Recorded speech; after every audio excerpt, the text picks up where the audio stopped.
What's that? A finger? Christ, that's horrible. It's not even been southern fried. It's just a box I put it in. I found it on the car park by the bins. At first I thought it might have been a fox. What, with human fingers? No, they put it there. In the box? By the bins. Jesus. It'd be a prop from that film, wouldn't it? Oh, yeah, of course. Yeah. Looks good, though. Finger licking good. The film crew would be looking for that, you know.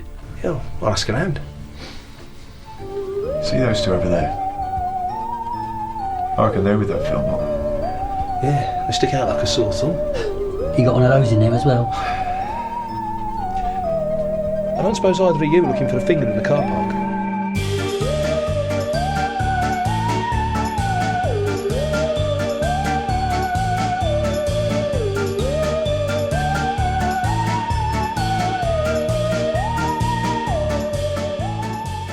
Hello and welcome to the Halloween spooktacular edition of the Bargain Binge podcast.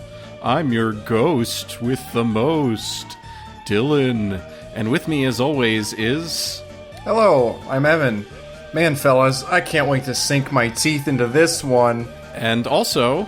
This is me, Aaron. Unfortunately, at this point, our podcast has reached its twilight. And a special occasion, we have one of the OG Bargain Fellas from previous iteration, times past, times buried in a grave. We have with us the other Dylan.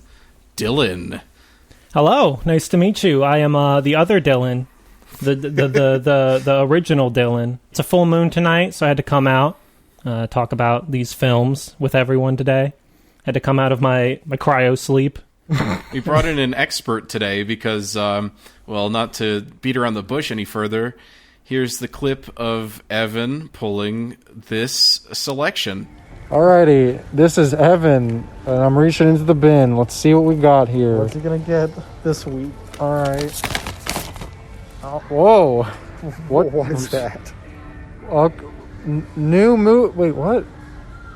New movie plus Three bonus werewolf features. Okay, so it's just like a 4-pack of seemingly all werewolf movies that I've never heard of. Yeah, this is Every single one of these movies is unrated by the NPA. Oh yeah, this is very promising. Woo! It's werewolves in Bargain Land. Oh woo! Yeah, baby! It's the Werewolf Attack Pack from none other than Wild Eye Entertainment, and we did not heed the words of Red Letter Media. Whenever you see the Wild Eye releasing logo on the back, you know it's quality. Click off. We watched 4 Wild Eye Entertainment movies. They are infamous for just taking the lowest of budgeted films and just slapping them on discs, mostly in these 3-pack, 4-pack. But this one's special because it follows the Wild Eye Entertainment format of saying it's one movie plus 3 bonus movies instead of just calling it a 4-pack. Bro, you get 3 free movies. What a deal. I haven't seen the box yet, so I'm actually racking my brain at which one of these movies was considered the main one. I think it's Werewolf Island. It's Werewolf Island, which Oh, you buy for the no. $5, and then the rest of them are free. Yeah, yeah, exactly. Because if you buy a thing of 4 movies, you gotta pay $1.25 each. There's no free content. I gotta get a bang for my buck. You pay a little bit extra for the one, and then you get the free ones. You're an idiot not to take this deal. Put down the 4-pack that you have in your hand of Steven Seagal movies and pick this one up right now. Yeah, if you don't take this deal, it's the same as losing money. It's like literally. You're literally losing money by not buying the Werewolf Attack Pack. We're making deals today. That was my exact thought when I saw it sitting in the bin. Yeah, if this doesn't come out to be a bargain in the end, I don't know what's going on. But Evan's the one who pulled this, so relay us again, what are the movies in this pack right now? I would be delighted. So first off, we have Werewolf Island. Subtitle? Tagline? This legend has a bite. And then it has a little blurb that says, new movie, plus 3 bonus werewolf features. So we have The Snarling, Cold Ground, and finally, Wolf House. Yeah. Okay, I mean, those all sound like they're about werewolves, right? They all have the word wolf, All right? definitely Yes. contain traditional werewolves. Like It would in be tropes. crazy if there was like a movie that didn't have any werewolves in it, and they put Yeah. in the werewolf attack pack. That's just false advertising. That's fraud. All unrated by the MPAA. All hovering around the 80-minute mark. Yeah, hovering, sometimes wildly missing that by 10 minutes or so, but we brought Dylan in because he's, a big fan of werewolf movies. Can you tell us a little bit about your time with the lycanthropes? Well, yeah. So it's kind of difficult because I am a fan of werewolves, like on a conceptual level. I think that monsters are interesting based not off of their appearance, but more how they like interact with people. That's what makes them scary. And werewolves in particular are scary because like they are people. You know, they're that side of like yourself that you don't want to admit there, that gets like angry at things, and like you have like this fury like comes out, and but in actual movies and stuff, they just end up being like a flavor, like a coat of paint that you put on Jason, where it's like a furry now and he just stabs people. So there are not many good werewolf movies out there. And the ones that aren't really like werewolf movies. They're just slasher films, but it's like, hey, it's a werewolf. One might argue that, there's no good werewolf movies, and that's not a point that can be fought against very hard. I haven't seen any yet. We just watched some, didn't we? Yeah. Well, we'll see. We'll see if we found the first good werewolf movie. What's interesting to me is because they have so much like intricate lore, like based on in terms of like their power set and like how they like when they turn on and become werewolves, and like and weird lore that's sometimes there about like killing the original one to get rid of your own curse and like all this shit. And these movies pretty much never do that, like any werewolf movies. Yeah, like lycanthropy has like a really weird like real life like 1700s history of like doctors like diagnosing people with lycanthropy when they probably just have like rabies and are like really angry people. And it's fascinating because like we'd be more willing to like admit that like that person like has to be part wolf than we would to say that it's like, oh, he's just like a really angry person. Like there's so many like interesting things you can do with the idea, and they never do it. We were so far removed from the creation of nu metal that there just wasn't any way to treat those types of people. No. Yeah. There was no way to get the anger out and break stuff. Yeah. Lots of really good like stories and like fiction and stuff, and movies just kind of never take advantage of that. It's kind of it's baked in. Like everyone knows the general guidelines for a werewolf, right? Like they know the full rules. moon's out. Yeah, no, even one of the most earliest examples, or I guess the earliest example, The Wolfman, that movie sucks. It's Terrible. The movie's awful. I was very disappointed. It's about an incel. It's about an incel that spies on women through his telescope. Yeah, no, it's like the least interesting of that original Universal monster picture set, and it's like Dracula got a good one. Fucking Frankenstein's movie rules. The fucking Invisible Man's movie rules.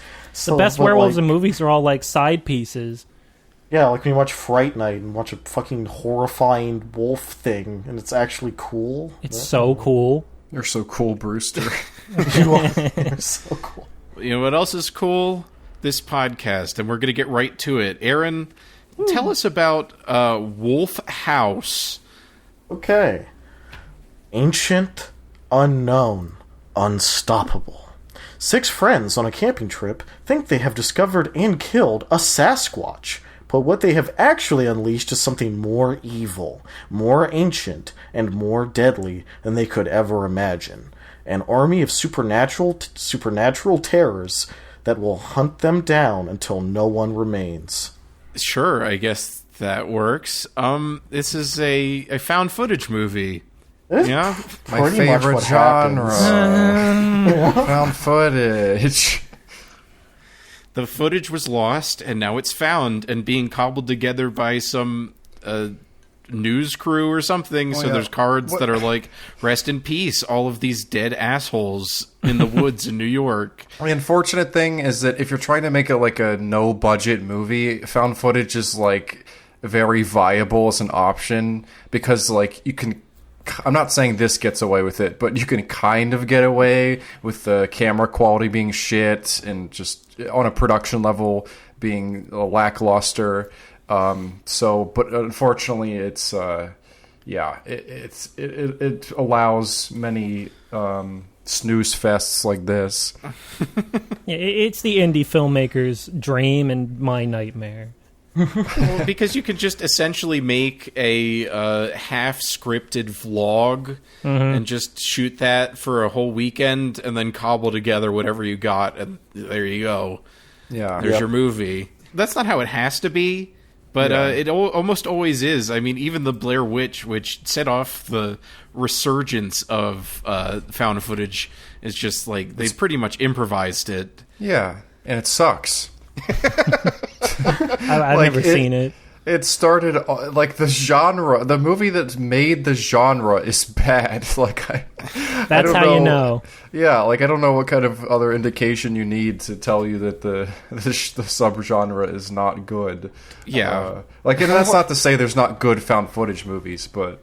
No, I don't have like my finger on the pulse with that one, but is that like a well-received film? Yeah, like, People like the Blair Witch. Yeah, it's a landmark film that shook everything up and brought found footage back, and it was well received, and it had one of the most successful advertising campaigns ever because they were trying to pass it off as real.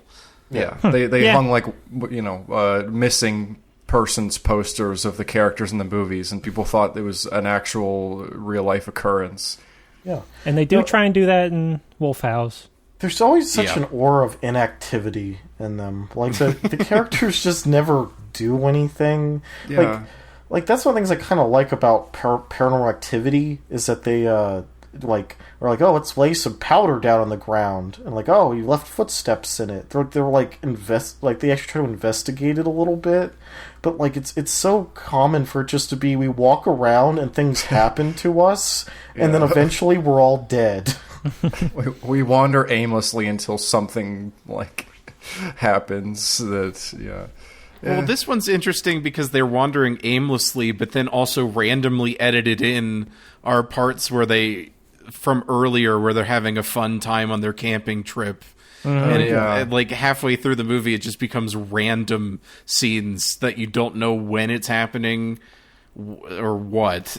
Cloverfield does that trick, but it does it in a more logical way. But it does the like, things have gotten really bad. Here's some footage of before things were bad stuff in the third act, but you have to. This just does it randomly throughout, and then just gets heavy with it towards the end. Yeah, it's just like a generic, what you would find in a slasher movie, group of friends, except they aren't archetypes, so you can tell who's supposed to be what. There's just a couple that's getting engaged, one that isn't. The guy everyone shits on. Yeah, there's just Alan one guy Smith? Alan Smithy, yeah. And he just gets unrelentingly shat on for no reason by everyone else. And it's like embarrassingly bad. Yeah. For poor Alan. Why don't you say something for your fans? Why don't you just let me eat my cereal in peace? Thank you, Gage. But that's the only person who has like a thing, like a character trait. Yeah, and they just meet up and go to a cabin and do nothing, and then all of a sudden they find a, quote, Sasquatch, a.k.a. a suit that's on a guy. A.k.a. a carpet. It looks really fucking bad, and you don't really see it in action at the beginning, and it's just laying on the ground, and you're like, that's the fakest... They focus on it, like they show it for so long, and it's like...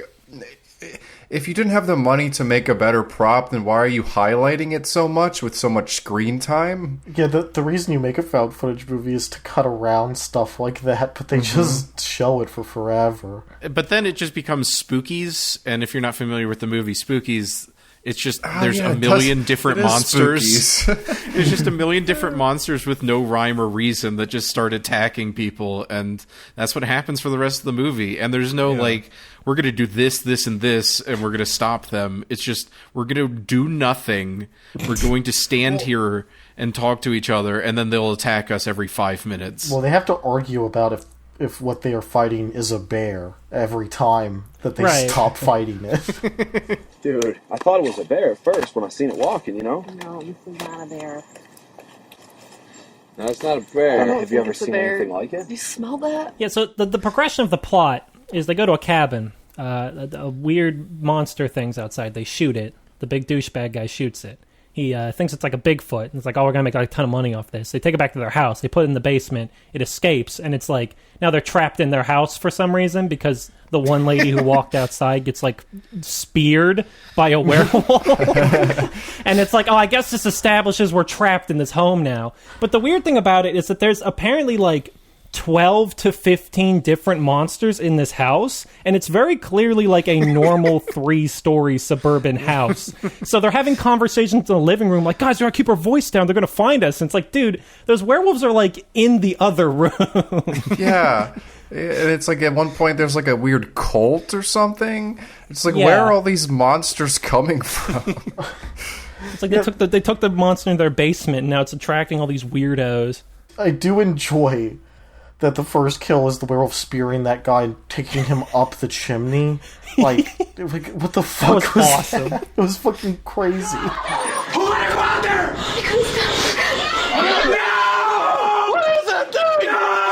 The first like 2/3 of the movie are nothing, and then the last third just goes ballistic. I kind of like how fucked up the wolf thing they made is. Like No, its that limbs practical are fucked effect looks up. really cool. I actually kind of like it. That's the best part of the movie is that fake werewolf prop they were able to make. And I will say it looks a lot worse once it... Like, so there's when it's first established, they have it obscured by darkness mostly, and it actually was like, I was like, oh shit, that's actually kind of creepy. But then the next time you see it, it's like way more lit, and you're like, oh, okay, it's like has weird, and it's like jointed, and you can tell there's like someone in a suit like in there, but it was cool. I give them credit, like they tried. It was neat. Yeah, it's crazy how even like bad practical effects look better than most like good CG stuff does. Because even though it was a really weird effect, there was still like a tangible creature that was like moving around, and when it's like beady eyes were looking at the camera, like I got shivers a little bit. Well, you know? there's It's, like, something to cool. be said for that. It's like it's charming in a way to see something that's handmade like that. Well, the problem that they had with it, the effect was later they didn't understand how to shoot that werewolf attacking people. Right. It's just usually just in a wide shot with them like stock punching sound effects laid over as it's like clawing them up. Dude, I'm convinced that the reason that there's just like zombies or whatever in this is because they realized they couldn't fucking do what they wanted with the werewolf Right. suit. So they just were like, fuck, there's gotta be something else attacking them, because we can't... Each shot with this werewolf thing is taking 1,000 years to set up. What if we just put like some fucking mud on your face and you run at them? Let's get some Spirit Halloween corpse paint and just toss it on some of the crew. Yeah, that's no exaggeration. That's just what it is. It's just hard to follow because there's no clear goal. No, you never know what anyone wants besides to get married, I guess. No, once the bad stuff starts happening, you don't understand what the tension is, because like, are they trapped in this house? Like, the idea is that there's like all these monsters in this house, but again, it's like the house is so clearly small that's like, I guess they can just pop up whenever. So it's like, what's their goal here? Just stand around and get scared for a while and like clearly improv talk over each other in obnoxious conversation scenes. There's the scene where they're just sitting in a room and having an argument, and then all of a sudden a werewolf is in the room and eating one of them. Yeah, well, that thing's a wild animal. It's in a suburbs right now, man. They're going through a garbage can. It is going to kill someone's dog or child. Either way, I mean... Oh my god! Oh my god! Oh my god! Like, oh shit, time to go to another room and do the same thing. Well, to go to the other room, there's this other technique I wanted to bring up where they, for some reason, have a just camera that's in the kitchen or like in the other room, and they use split screen, and they use like a picture-in-picture really technology, but there's always nothing happening in one of the angles. But also, it's like, what was that camera? Like, what? That was never explained. Yeah, there's only one camera established. Mm-hmm. And it's very expensive. Believe me, it's very expensive. Do you know how much that camera cost? No. Take a guess. More than your life. That's how much it cost. Well, and that's the other thing that annoys me. Good found footage movies are able to give you a reason and sort of incorporate that into the plot as to why someone is always filming what's going on.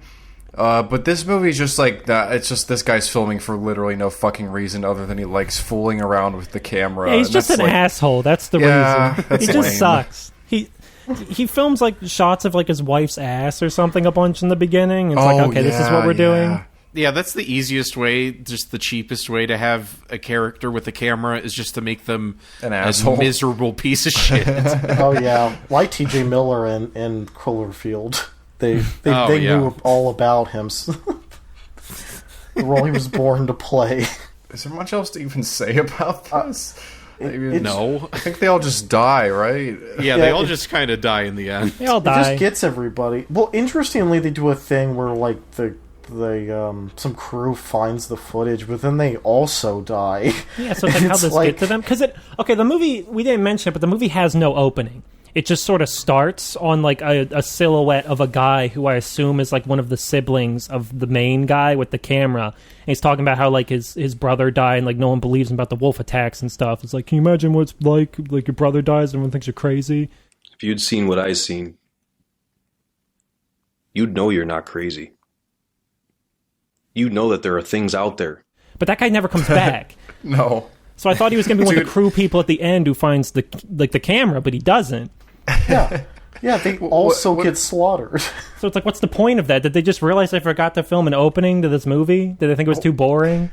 The first shot of the movie, it was so funny because we're just sitting there waiting for it to start, and then we see that shot, and we all simultaneously were like, "Oh no, oh no!" Like this is like a student film, fucking. Well, I didn't get the DVD pack for this because it's expensive if you don't happen to find it in your bargain How bin. expensive? Like $20, but you What? know, yeah, That's high for this. You aren't getting a free movie tacked on at all. That's like full price. Yeah, what the fuck? That's $5. So you watched it on Amazon Prime, right? I watched this one on YouTube, and it was the only correct place to watch it. I feel because it felt like. Yeah, so middle like a YouTube schoolers video. just figuring stuff out. Yeah, I felt like a fucking shitty YouTube found footage, like something Slender you make in Man high bullshit. school to upload to YouTube. Yeah, Yeah, it seems that the filmmakers of this are too embarrassed to put this on rental for streaming anymore. Dude, this movie didn't have credits. Yeah. There's no credits. It does a thing where like it's a fake, like in remembrance of all the characters and people who died in the movie because it's trying to be like a found footage thing, which makes me think that they had no one else to credit other than the people who acted in it, which would not surprise me. Yeah, no, not at all. Yeah, I like that the in memoriam thing at the end doesn't have music. Yeah, it's so awkward. The whole film is devoid of like music. Yeah, or anything that would music's establish hard a tone. to get. Music, you gotta pay money to license that shit. There's a weird punch sound effect pop on the title card. That is it. That's all you're getting. And the other title card of note is one of them calls the police, and then for no reason there's a transcript of the call as because they didn't get audio from 911. Yeah, it's probably because the audio of the guy talking is terrible, and they were like, "Oh, we need to put this in." Yeah, I also love that conversation because they call the police and say that there's a bear killing them. I'm sorry, you said a bear killed your friend. No, it was like a bear. It was big like a bear, but it's not a bear. Please just send some. Please. Sir, this line is for emergency use on the And then he goes, haha, funny prank. And it's like, is that unbelievable? Yeah, that's the established reason they can't call for help is because they called 911 once and the guy went, nah. Get out of here. No bears in New York, upstate New York. Fuck you. They can't leave the house because that lady ran out and got speared, and they can't so cool. call for help because the cop went lol what and hung up. So they're just having to run around in their like normal ass house with 4,000 spooks, spooky monsters. Okay, well, that was one free movie. We can move on to the next one. Oh, another please. found footage film. Evan, tell us about Cold Ground. Alrighty. So the synopsis is, two journalists visit the French-Swiss border to investigate a series of cattle mutilations for a TV show. Once they arrive, the scientific team they were to meet has gone missing. Escorted by a British biologist and an American forensic investigator, they will go looking for the missing team deep in the mountains, but will find something ungodly that has stalked the Alps for centuries. Do you see what happens? Do you see what happens when you find a werewolf in the Alps? An ungodly werewolf. Ungodly. There's not an ounce of God in that fucking werewolf. This is another found footage movie. Very disappointing. But while I don't like it, I am willing to say that it's a better made found footage movie than Wolf House.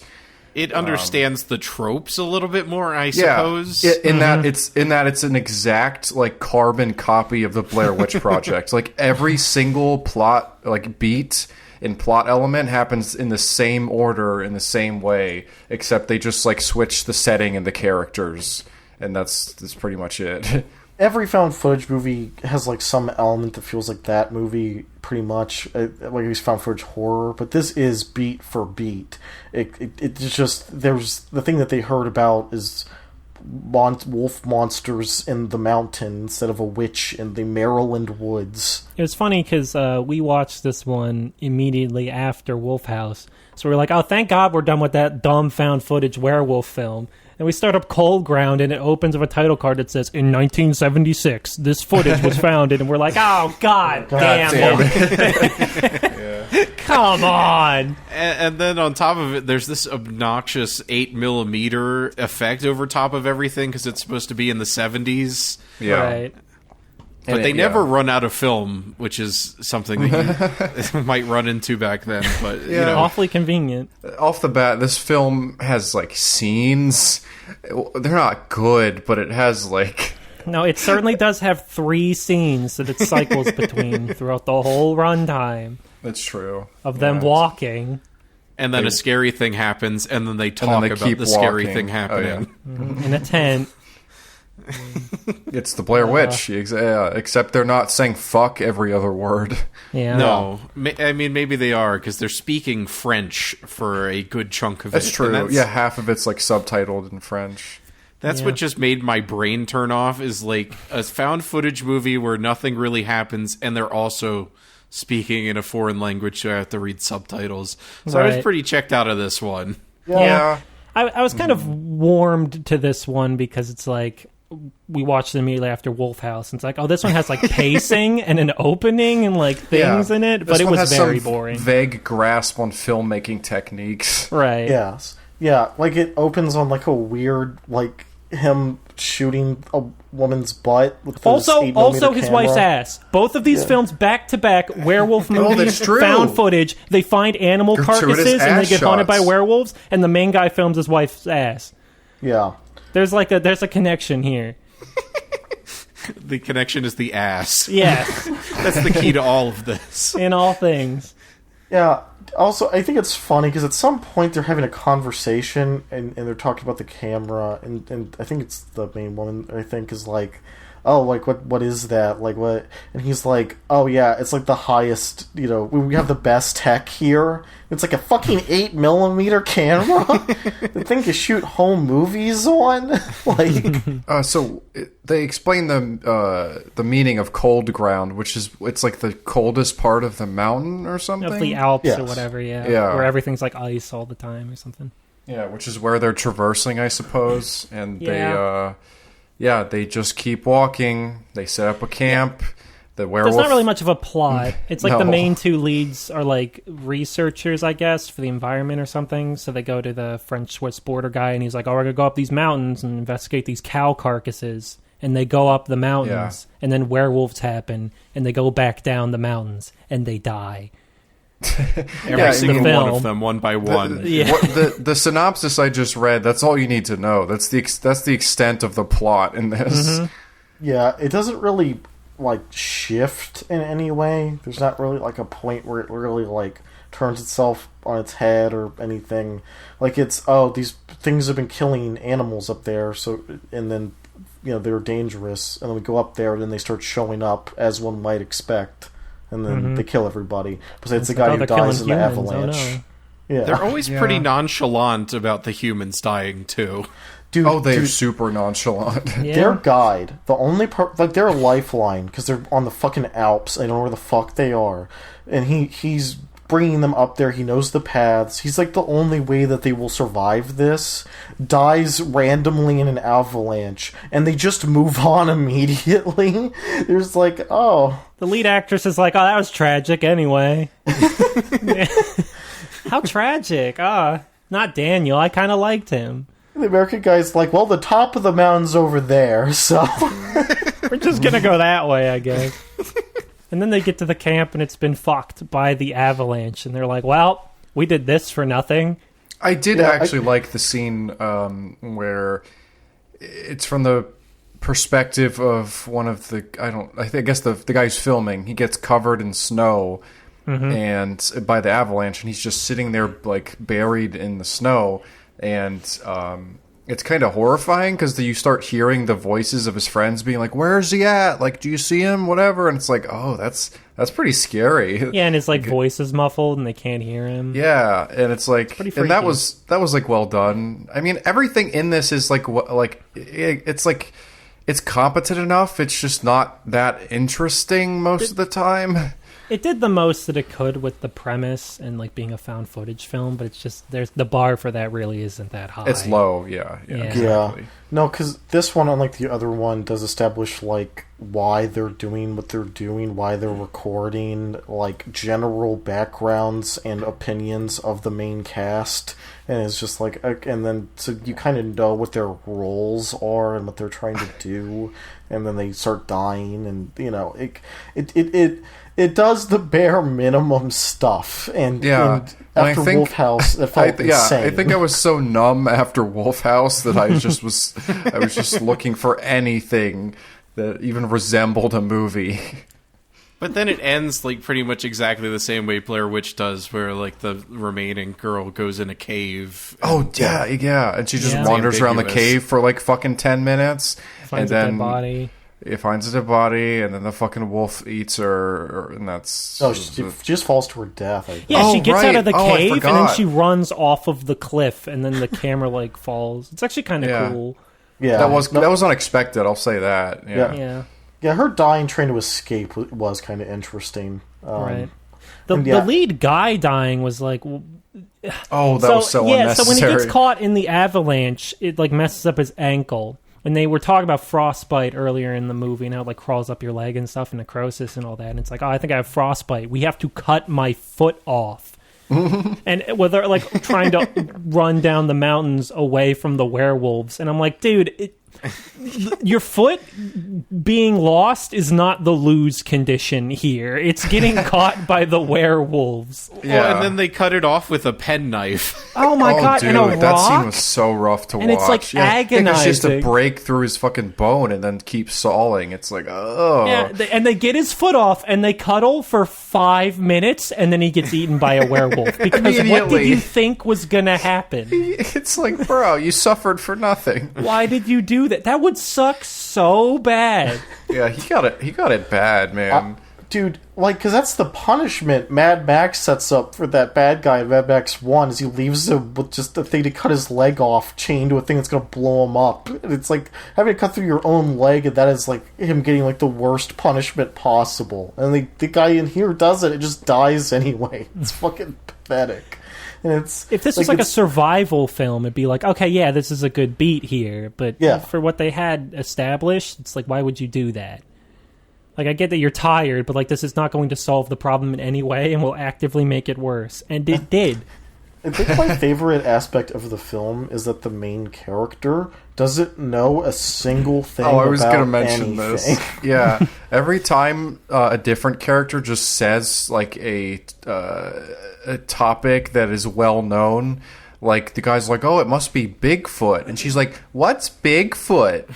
like non-ironically asks what that is. And it's like, what? She asks what frostbite is. Yeah, she doesn't know what frostbite is. It's like, what the fuck? Yeah, she doesn't know what 8mm camera is, or like, because she's like, oh, you take photos with that? She asks.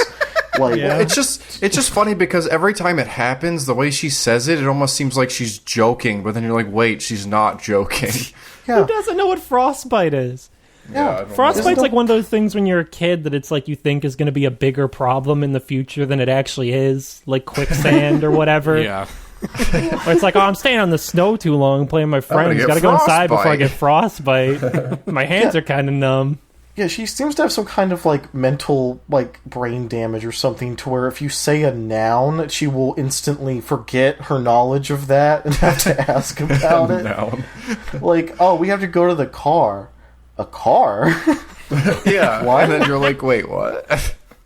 I guess my only thing left I have to say about this is a thing I also think of when I watch 50 other movies, which is people act in movies like when they're in a tent that as if they were like in proper shelter that keeps the bad things out. And it's like, that fucking thing has claws and that thing is like a fucking millimeter thick. Like, there's no difference between being in the tent and not in the tent. Yeah, if he wants to get in there, he's getting in there. Well, that's one of the known weaknesses of werewolves, Aaron, is tents. Yeah. They aren't allowed in your home unless you invite them in. Oh, wait, damn it. So, moving on to our next free picture, we have the Snarling. Dylan, tell us more about the Snarling. They were making a horror film, but this wasn't in the script. A sleepy English village is invaded by the cast and crew of a new zombie horror film, but the horror turns real when someone or something starts tearing villagers, cast, and crew to shreds. It's a horror comedy, so it's half comedy, half horror. It's surprisingly not a bad one. This was like a pleasant surprise. A lot of the jokes were actually pretty funny. It says here, if you change a letter of his name, Lupine, it spells lupine, which means wolf-like. There you go. Now that's proof. How is that proof, you donut? My dad's called Leonard. You change a letter in his name, does that make him a leopard? I don't know. Which letter? Yeah, I actually It was charming. It was like I snorted through my nose a little bit. I was like, huh. We were like so surprised when it was shot like a film, like when it just opened up on like a we were like, thank Christ it's not another found we footage were so movie. worried by this point there was going to be another found footage movie.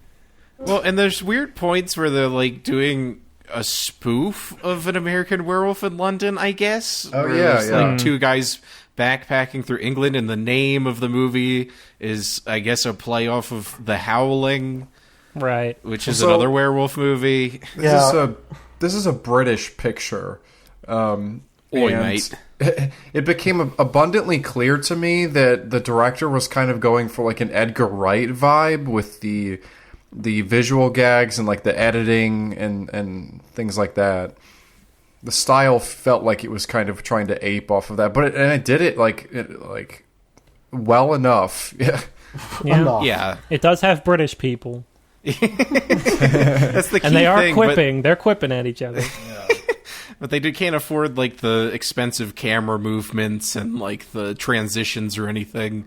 So it's just kind of straightforward. It's definitely still extremely low budget, perhaps not as much as the previous two, which were shot for $3, but yes, it's painfully out.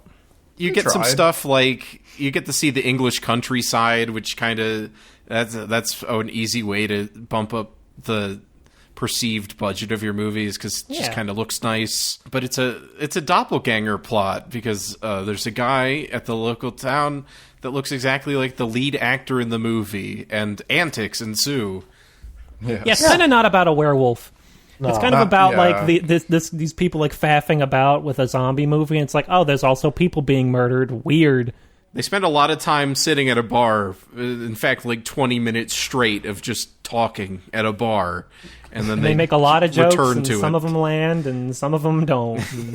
But they're all incredibly stupid. Right. Which I appreciated. I'll have a word with the girl in a minute. Now, you should have a word with the director or someone. Never speak to the monkey, Bob. Always speak to the organ donor. I also like that it was written. It was written. Yes, it was written. Like there were like visual gags that were clearly like planned, and it's like, oh yeah. Yeah, that's one of my That's favorite cool. things about it was that it's like when they do like a little cutaway thing when it's like someone would be talking about where someone would be angry and they'd rip like the cereal box in half and they would cut to the police station talking about serial killers or like a werewolf like killing a guy and then it like smash cuts to the next scene of the guy like splotting ketchup onto his plate and stuff. It's like, oh, this had like this tried. This has It's like cute. an attempt at a script. That's nice. But yeah, like the description said that they're shooting a zombie movie in town. The actor on it is a massive asshole. What exactly is the problem, Greg? It's that extra, or whatever the fuck she is. If the undead are supposed to be attacking me, then I'm going to need them to be a little bit more vocal about it. Vocal? Well, you know, raw. She's a zombie. You're telling me. Where the fuck do they get these people? And people start mysteriously disappearing and dying sometimes from the set. And it's a mystery to who is doing it, what's causing these woes. But at the same time, these buddies, one of them looks like the lead actor. They bring him on as extras, and then they start going behind the actor's back and using the extra guy for his scenes. Yeah, because he's being a prima donna and shit. So like, oh, let's just use this guy who looks like him. And then It's the same actor, by the way. It's like they're both played by the same guy. I was impressed by that. Like for this level of production, I was like, damn, they did a pretty good job at having them both in the same shot at once. Yeah, there's one shot where he crosses in front of himself. Right. Yeah, because the rest of it's like pretty standard split screen stuff, but there's one where he like goes behind him and is like looking at him and stuff. It's like, oh, how'd they do that? That's kind of cool. For the shot that they do it, like they planned one shot for it and they covered it with that, and I respect the attempt. Well, yeah, and it's like, I think Aaron, you said it, but like I've certainly seen things that had way more money that did a much worse job of that. Yes, I've seen movies with multi-million-dollar budgets that somehow have shittier fucking twinning clone effect shit. Yeah, but one of the effects that was bad in this movie was rain, and they had to CGI rain into England. And I find that curious. It was really fucking bad, because the camera was moving, but the rain just went straight down the frame.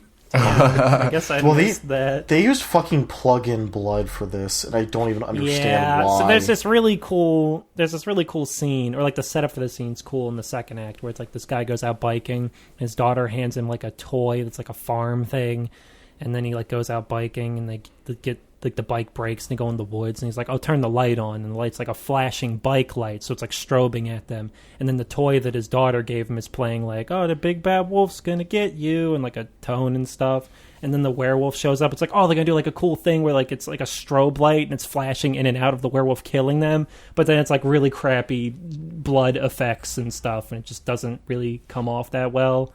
But the idea is there, and it's kind of cool. No, and the strobe gives it such a good excuse, because you can have the werewolf thing. You just don't show it all.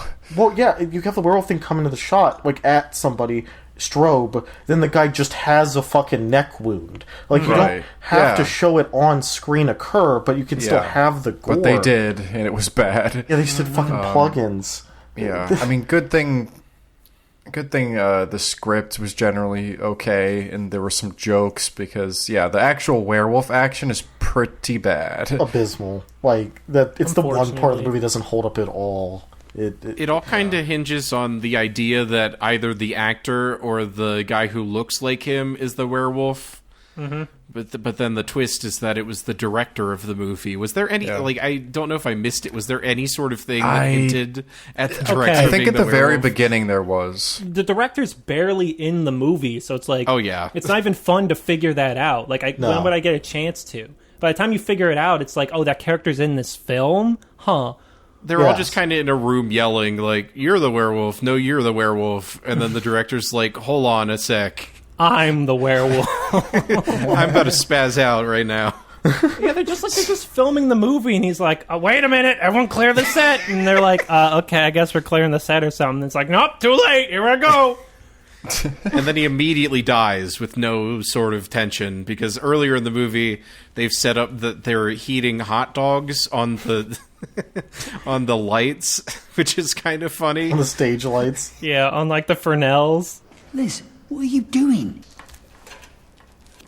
Was clever, innit? Only need a few minutes in there. That's so jank. And then That was very funny. Electricity sparks and shoots the aluminum covered sausage or whatever into the werewolf, and they're like, oh, it's like a silver bullet. I'm like, fuck off. It's like, no, it isn't a silver bullet. It's a It's fucking aluminum. aluminum wrapped Not hot at dog. all. It's just colored like Yeah. it's silver. Fuck off. Look, I've even wrapped it in silver foil so you can warm it up. And silver foil. This is the only one that has anything resembling werewolf lore in it, by the way. Yeah, it just completely It's that there's a sidesteps full it. moon, and the guy's like, oh no, and then he gets shot by a hot dog that's covered in aluminum. It's like, oh, that's the silver bullet. God damn it. This whole thing is being investigated by like the most incompetent police force of all time, but purposefully this time. Like, it's a That's joke. the best part of the movie. Yeah, they Yes. are. They're just bumbling idiots, and they have a lot of the detective inspector, the police chief, who also happens to be the director of the film, has a really good sort of back and forth with this random like beat cop guy, because they're both just like morons. Yeah. Yeah, and I'm glad that a director cast himself in a role in the movie, and it wasn't cringe and pathetic. He actually fit really well into it. Yeah. He didn't have like sex with an underage woman. It was incredible. Yeah. He's legitimately funny. Like, he's probably the best person. He is. That's he's probably rare. the best person he could have gotten for that part. It's on the rare budget that you line. see like a 50-plus-year-old director who cast himself in the movie who doesn't have like sex with a younger woman. Yeah, no Neil Breen or Tommy Wiseau moments in this movie. Maybe that'll come back later. No, foreshadowing, maybe.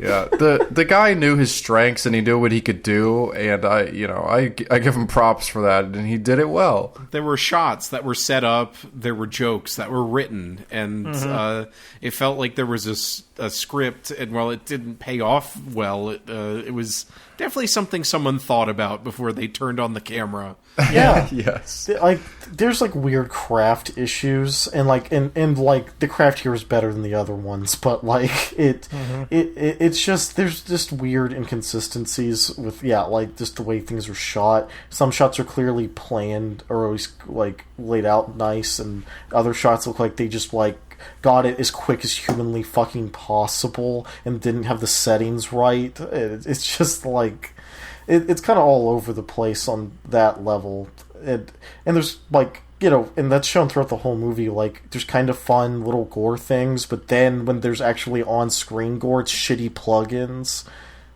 Just inconsistent throughout with its production quality. But yeah, I guess overall, commendable effort. Yes. Is what we have to Commendable. say. Yes. For what probably cost no money, I thought it was a pretty well done thing. Probably the best of the free movies, we can agree, yes? Oh, yes, boy. 100%. 100%. not no to doubt. spoil it, but yes. This was the freest of the free movies, but now it's time for the main event. This is where all your 5 fucking buckaroos are going. Oh, man. yeah, baby. Yep, all $20 for this one. Goes to a movie called Werewolf Island that does not feature a werewolf. Well, yeah, the original title is the Legend of Dog Lady Island. But they were like, no, we can't market that. That's not good I for wonder why branding. they got rid of that. I feel like that's a common trope, is like things will be shot for a super low budget around like a very localized thing, and then like if you do get picked up by even the lowest of the low, Wild Eye Entertainment, you got to change the name a little bit. So, Werewolf Island, let's see. What is the synopsis we have here? The actual, all caps, Dog Lady Island is located in Monroe, Michigan, and has been the location of horrible tragedies for many years, as Detective Michael James is in a race to solve why these things keep happening after one of his own family members were attacked on the island. That was all one sentence. As he digs deep investigating, he finds these tragedies, this curse, have been going on for hundreds of years, which motivates him to try to put an end to the curse before someone else dies. Wow, what a read. What a read. Oh, boy. But I want to note that awful blurb was specifically written by the director. At least according to no, it says it on the IMDb. It quotes him. I got 5 minutes before I release this press release. Oh shit! Oh no! What the fuck did I make this movie about? I don't know either, buddy.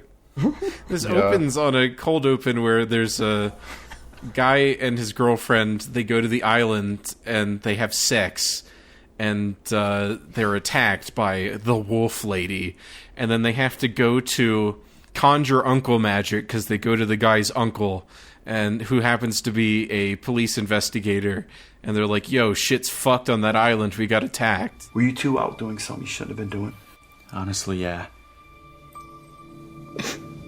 We went out to that island, and everything was okay until this thing popped up out of nowhere, and it was this gnarly, unreal entity, and she tried to kill Lily. She wrapped this rope around her neck, and she started to drag her, but then I took out my machete, and I cut the rope, and then we tried to get out of there and run as fast as we possibly. Hold on a second.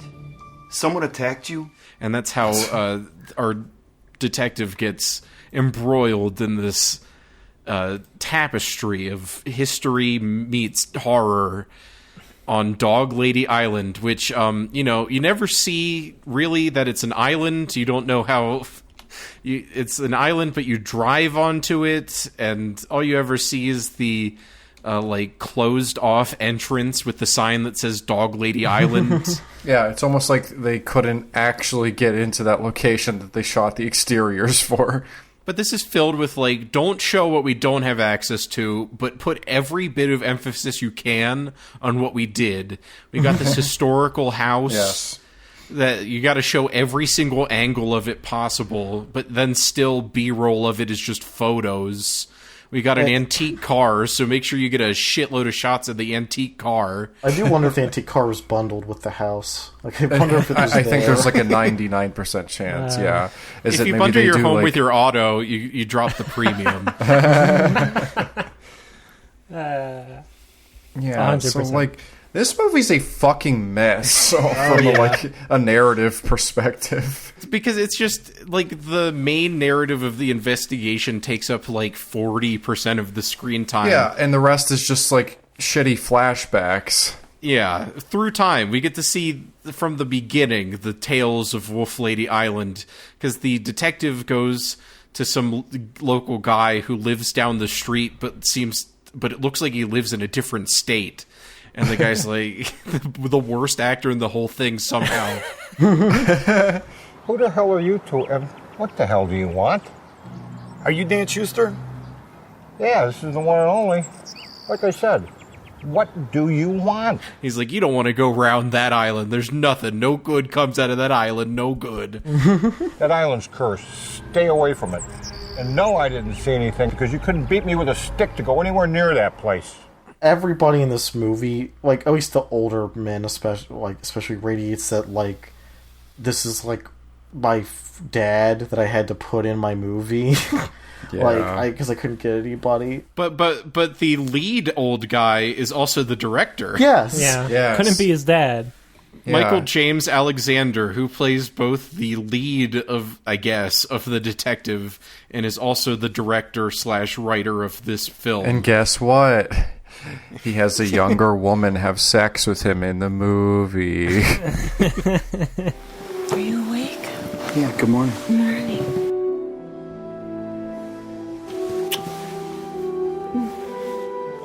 It's the funniest scene in the movie because he's not only is he satisfied with having a younger woman like have sex with him in the script, he has to be like, "Oh, honey, we're gonna fucking bone tonight," and her response is just so beautiful.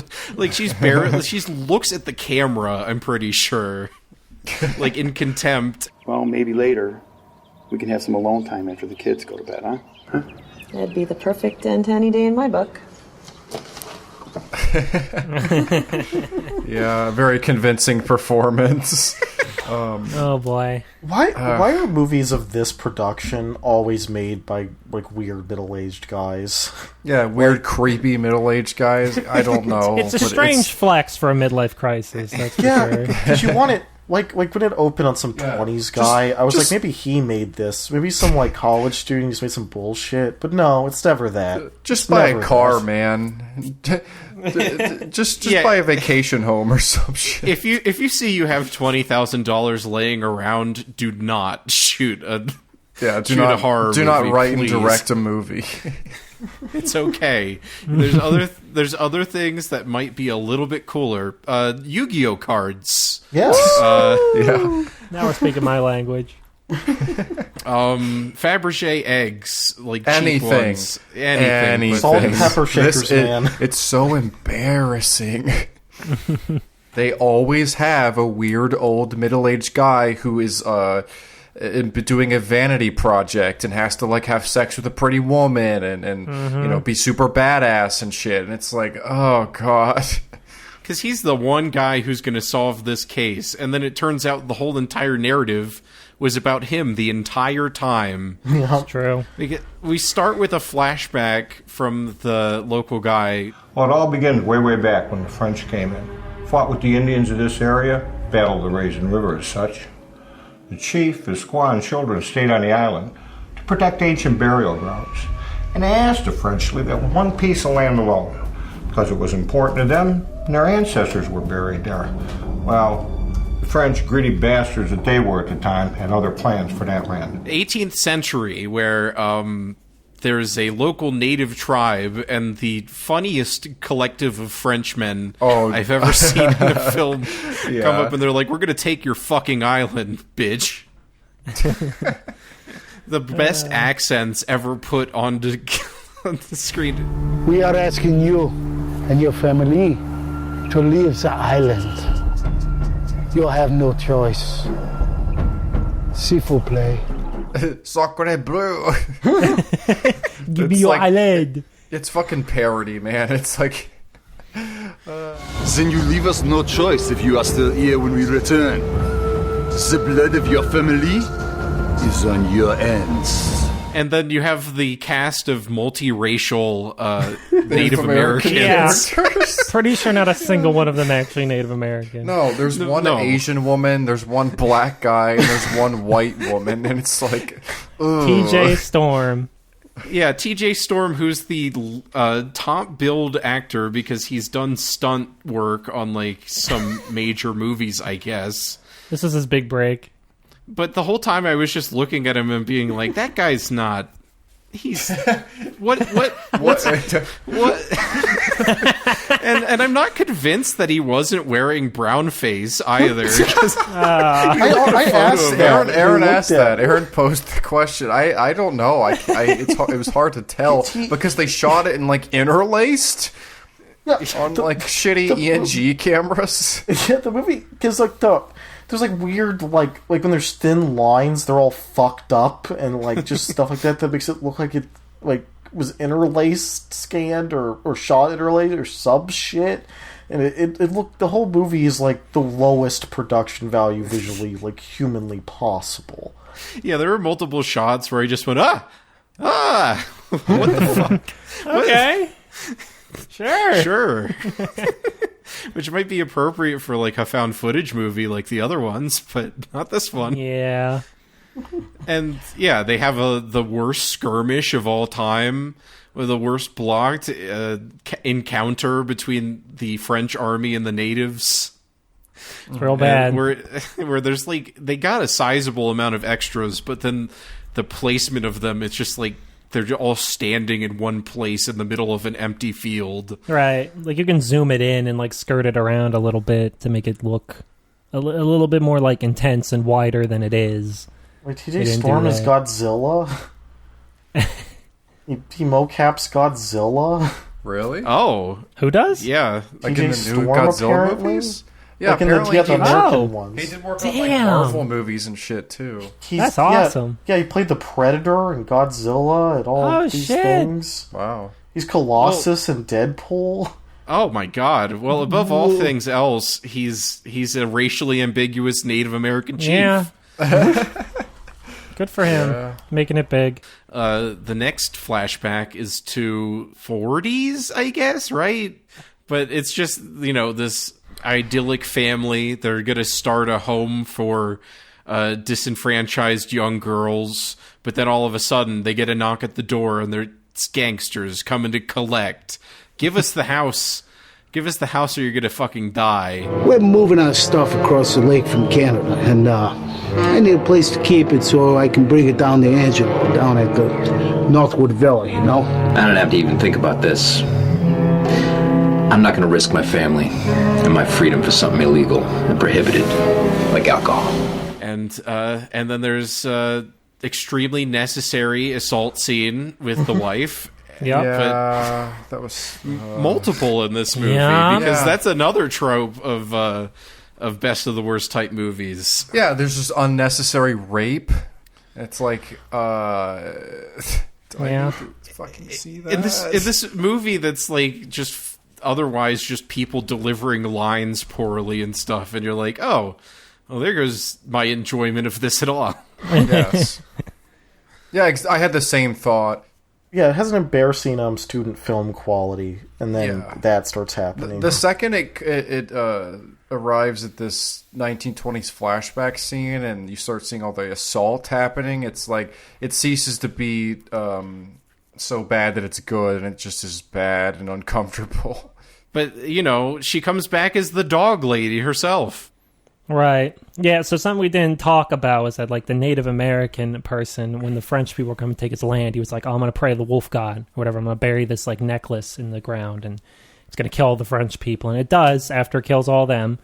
But I think is this house supposed to be on the Dog Lady Island? Yes, in the past? It's supposed to be on the Dog Lady Island. Right. Yeah. So, I guess the spirits of that land are still present in the ground because he put the necklace in there. I will call Mighty Mohegan, the wolf spirit, for protection.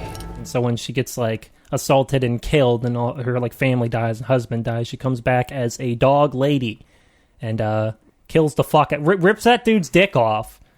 Oh yeah, his ball sack off. Yeah, he rips his testicles out of his. Pretty rad. Yeah. Yeah, it definitely has the film student vibes because it feels like, oh, I'm going to tell this, like, this woman's going to get her revenge. Mm-hmm. I think I'm Quentin Tarantino, but it's just so poorly executed that there's no justifying it. No, guys, don't worry. The rape's okay. She rips his testicles off. Exactly. Yeah. He got his comeuppance. It's an empowerment thing, see? Mm-hmm. I'm not just like creepy or anything, Yeah. Guys. I'm not creepy. Come on, dude. Come on. You know me. Come on, guys. Come on. I am not creepy. But then the third flashback is in the 70s, and who's the main villain of the 70s? Not the French, not the mobsters, but Hell's Angels, because there's a biker gang that all have the least convincing biker vests of all time. And, it's just pretty much the same exact beat for beat what happens in the 1920s one, but it's in the 70s. Yeah, and it's featuring the lead guy because the first two flashbacks happen when he goes to terrible actor dad guy's house. I can't believe we've been sitting here listening to this crap this long. I'm not buying any of it. When we could be out there getting some real evidence. Let's get out of here. Detective, if you think I'm wasting your time, there's the door. I'm telling you this because I really think your part in this puzzle is to figure out how to end the curse. And then later, while looking through some records, he makes a revelation that it's like, oh God, I was attacked and killed and with my wife and stuff. Because I guess he just repressed that memory, or maybe it was magic or something. I don't know.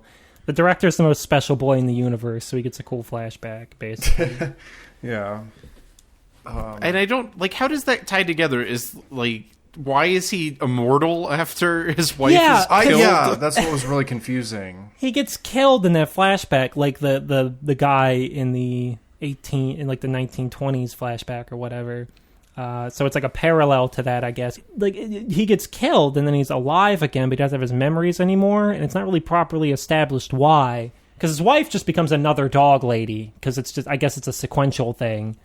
Yeah, it's just a thing that happens if you get assaulted. Yeah, if you get assaulted and your family is murdered, specifically if you have 2 children, one that's a boy, one then that's a girl. Equals dog lady. And you live in a house on Dog Lady Island. On Dog Lady Street. Yeah, so I haven't mentioned it yet, but actually no werewolves in Werewolf Island. They're just dog people. Yeah. Barely Dog counts. lady. Yeah, specifically dog ladies. Very disappointing, but I guess it counts, you know? But we've already brought up the bad acting, but among the other cast of characters is the black sidekick cop. Oh, yeah. When that car was pulling up and he was like, oh, here's my sidekick, I'm like, that guy better be black. I'm turning the movie off. And then he's going to be like, this shit is crazy. Let's get this evidence and get out of here, okay? Hell yeah, this place giving me the heebie-jeebies. Yo, this is whack. Whoa. You're creeping me out here. Are you telling me that my partner's a ghost? And then there's like these moments of like, they thought out a shot where like, because there's like a shot where like, they're out of focus in the background as they walk up, and then as soon as it cuts, it goes back to just looking like shit. Yeah. And it's like, they got down the idea that there's an establishing shot, because they do that and it's okay, but then the next time they do it, it's just like, there's a close-up of a plant, and then there's a guy in the background, and it dollies over. That shot is terrible. When they're walking into bad actor dad guy's house, and the focus is on a plant, and it's out of focus. And then it pulls to them walking in, and it's also out of focus. It's like, damn, nice, dude. That's the best one they got. That was a one-take wonder. Keep it. They squeezed every single penny out of the dolly track too, because there's just shots where it'll just dolly back and forth for no reason. That's what made it feel like a student film. Or the snowman. They're like, oh yeah, let's try out this piece of equipment. This movie is somehow more amateuristic than Wolf House. Yeah. Despite feeling like it was thought out. Right. Yeah, because at least Wolf House has the veil of being a found footage movie, but right. This is just like, every other shot's out of focus. The acting is abysmal. The story is like so hard to follow, and it drags really hard. Yeah, because there is no story. There is no story. Yeah. Weirdly, that's like I feel like they poured the most money into the gore effects, or at least they put a lot of effort compared to the rest of the movie. Yeah. Yeah, I guess that's not the worst thing to assume you should do when you're making a horror movie, but when everything else is that bad, it doesn't save it. Mm-hmm. Yeah, like exactly. I wish you could put the ripped testicles and stuff into the last movie.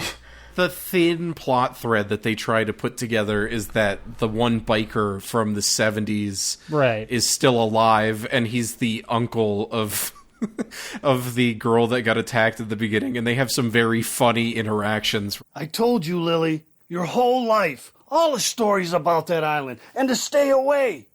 Why? Well, let me ask you again. Why in the hell would you go out there to that place after everything I told you? And then it just becomes this weird thing of who's the good guy and who's the bad guy in this situation, but then it just ends with both of them dying anyway. The granddaughter, I don't think, ever knows that her grandfather was like a horrible rapist. I think she just finds out he's dead, and that's it. And it's like, oh no. The boyfriend character from the very beginning is not in like 80% of the movie, which is I find really weird, because he's really emphasized as being like a main character in the first couple scenes, but then it's just absent. Yeah. Everyone kind of just disappears to make room for our the shitty flashbacks director and the flashbacks. It ends with the lead guy getting shot and going, "No, this is okay. I can be with my dead wife, dog lady now." And then he ascends out of his body, and it's a really shitty green screen of them rotating around each other, hugging. And then they're like, look, there's the kids! And it pans over, and they're in the water, because I guess they drowned them or something. Yes, so they're in a stock water JPEG. Yeah. And it looks amazing. It becomes a Neil Breen movie in the last 5 minutes. Yeah. That's, like, very important to note. Mm-hmm. What's that? Look, it's the kids. Can you see the kids? They've been waiting for us. My babies. Oh my God! Oh my they've been God! waiting for us. My babies. And then just kind of ends. The out of nowhere green screen supernatural shit is such a Neil Breen quality. It comes through in full force, and the overdramatic like main character becoming a martyr shit. We're like, no, it's okay. I'm dead, but you know we won. Yeah, I told you. Yeah, it's like he has to have all He's of gotta the be best the cool guy. moments. Yeah, he's the cool guy. Because he's a director. Yep. Yeah. Yeah. It's almost a so bad it's good kind of thing. It's I so guess. close. It teeters. It's really but then there was close. rape scenes, and I was like, okay, never mind. It's too far in between, too. It gets, like, really boring. And I guess we can leave it with that. Yes, sir. And come to our final judgments. I didn't watch the DVDs. How did they look? Bad. But, so now we come to the point where we determine if the werewolf attack pack is a bargain. And so you got the $5 Werewolf Island, and you got the 3 other movies. And that being said, is it a bargain? If it's $20, hell no. Yeah, especially not if it's $20. But at the $5 price point, still no. No. Yeah, it's no. Like, usually, like, for example, with our Adam Sandler episode, you had 4 movies, and it's a lot of content, and the movies were all like okay to like pretty, it's just watchable. So it's like, yeah, that's worth the money. But 1 out of the 4 of these is like sort of okay, and then the Probably not rest are $5. like awful. So yeah, I'm not gonna say that's not a bargain. Yeah, there's just not enough value in this pack, and you're getting the good one for free, while the shit one you have to pay $5 for. Like, I just don't know what that means. The $5 covers the entire budget of all 4 movies combined. No, I think the Snarling is definitely worth looking at if you can find a way to find that one. But otherwise, not really. Just some crappy found footage films and a really bad student film made by a 47-year-old man or whatever. Yeah, I guess that rolls over into the recommendations. We'd say, yeah, sure, maybe the Snarling. Okay. And, that's about it. I mean, Werewolf Island is so close to being something I want to recommend. Close. I know, and it's pretty funny in portions, but then also it's like really boring in others. Dude, honestly, if you're one of those people who's really into fucking boring ass found footage movies, you might actually like Cold Ground. No, yeah, it was the best that thing could have been, I think. Yeah, if you're a fan of found footage, then sure, I guess check out Cold Ground. Don't look at Wolf House. Don't watch Wolf House. Don't watch Wolf House. Watch the last third of Wolf House, because it's kind of got some stuff in there. That lady getting speared by the werewolf made me pop pretty hard after an hour of nothing. The guy being dragged up the chimney was funny. It's pretty dope seeing 2 of the main cast just get got immediately. But we don't have any solid recommendations in there, so I guess we can all give replacements and create our own attack pack of sorts. Oh, God. Do I have to come up with good werewolf movies? It doesn't have to be a werewolf movie. It's the spooky season. This is our Halloween special, so just say whatever the fuck you will. All right? There's no rules here. Aaron, do you have a replacement recommendation for the kind people out there? Okay. So, if you want to just look at a fucking werewolf and other stupid monsters, just watch fucking Fright Night, man. Yeah. It's fun. It's an 80s thing. It has incredibly good werewolf effect. It looks awesome. So, it's not the main attraction of that movie, but I think you'll have a better time if you're seeking out cool werewolf looking at that than any of this, because even the good one in this pack had dog shit werewolf content. Yeah. So watch Fright Night for good effects that you'd actually want to see, and the werewolf actually be kind of frightening in some way. Evil Ed's pretty cool during that, so have fun. Maybe you two can be cool just like Brewster. Just like Brewster. Oh, you're so cool, Brewster. I can't stand it. And then my replacement recommendation, it's not a werewolf. It's a different kind of thropy, I guess. It's Wallet and Gromit and the Curse of the Were-Rabbit, which is excellent time where, instead of it being a werewolf, it's a were-rabbit. You get it? The guy turns into a rabbit. Badass. But it's a beautifully animated film, like all of Aardman's stuff. Nice, traditional stop-motion animation. It's fun for the whole family. And, I saw it when it was in theaters when I was a kid. I've loved it ever since. And it's just a really good time. It's cute. It's perfect for a little spooky season kind of viewing, not like a full horror movie. But there you go. Dylan, what do you have to say? I mean, I guess if I had to pick one, if you're looking for like dope-ass werewolf stuff, I think the werewolf stuff, even though kind of minimal, but the werewolf stuff in the Monster Squad is really good. Yeah. It has all the Universal monster movies in a comedy fashion, and it's just a fun, like, team up of a bunch of kids before that became the most obnoxious thing you could see in a trailer. Yeah, if you're looking for actual monsters in this movie, with one of them being a werewolf, because the werewolf is more of just a tangential element in most of these, rather than being like a driving factor, there's that. Yeah, if you want a werewolf that has nards, watch Monster Squad. Wolfman's got nards. Come on! Evan, do you have anything to say for yourself? I'm fairly certain that I've previously recommended this movie, but I'm going to do it again because it has one of the coolest werewolf scenes that I've ever seen.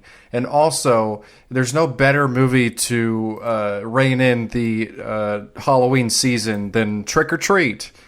Go watch Trick or Treat. It's fucking awesome. The werewolves, I'm not going to spoil it, but like the werewolf scene is so cool. Dude, I was gonna pick that one, but I was like, Evan is 100% gonna say Trick or Treat. Yeah. And like I said, I've mentioned this before. I just love this movie so much. Like, please watch it. It's everything that you want from a Halloween anthology movie. So go watch Trick or Treat. Yeah, so there's a stack. Well, thank you for joining us again, OG Bargain Boy, Dylan. Yeah, of course. It's a classic. I had to come back and, reinstate my seat in the council. Reassert dominance. Talk about I'm sorry it was for this. No, I mean, any time you want to talk about werewolves or Sonic the Hedgehog specifically, hit me up. I mean, those two things eclipse more than coalesce. you think. Yeah, can I just recommend Sonic Unleashed instead of, like, Go ahead. any of the other movies? If you want to. Just play Sonic Unleashed, dude. Yeah, be like John Carpenter and play Sonic games. That's true. John Carpenter loves Sonic Unleashed. So you should, too. But, so if you want to find us, we're at bargainbingepod.com, and we have links to podcatchers where you can listen to us again, I guess, if you've made it to this point, and give us a 5-star on iTunes. We actually, someone actually went out of their way and did it. Thank you to Retcon for giving us a very positive review. Yes, and, you can be like Retcon and be a sycophant and suck up to us just a little bit. All right, we can all use a little sycophancy over here at the Bargain Binge podcast, but only if it comes shaded with 5 stars. But also you can send us an email effusing praise and nothing else to bargainbingepod@gmail.com. The website has some merchandise, and then you can follow us on Twitter or Instagram at bargainbingepod.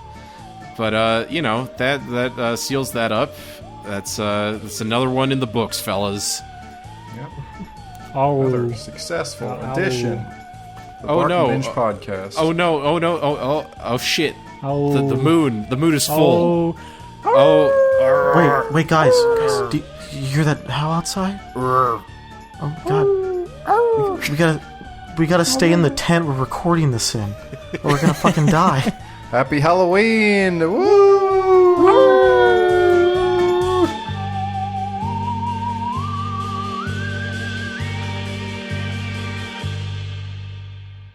No pussy getting allowed on mic.